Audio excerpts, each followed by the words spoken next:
It's the first week of fall and school is in full effect as the Sedgewick, New York Public Library branch hosts their back-to-school open house located at 1701 Dr. Martin Luther King Jr. Boulevard. Young adult librarian Tabrisha Jones shared her passion for reading and why the library is such an important resource for kids of all ages.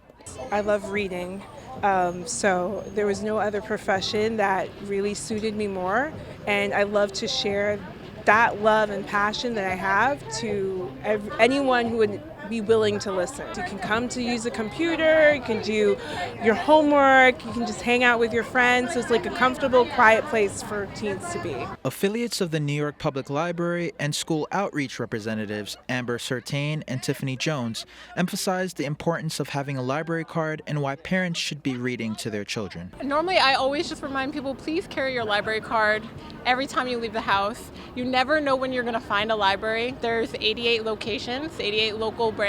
Especially with the younger students and elementary level students, is for parents to be reading with their children every day. We recommend at least 15 minutes a day, so however you get your 15 minutes in, it doesn't matter. Your child is benefiting. They become better readers. They become better listeners. The open house also served as an initiative to bring awareness to the plethora of NYPL hosted events happening across the city. So we have a system-wide college fair that's happening at the main branch in Manhattan on October 8th. And we are also having here at the Sedgewick branch our Library Con, which we're really excited about.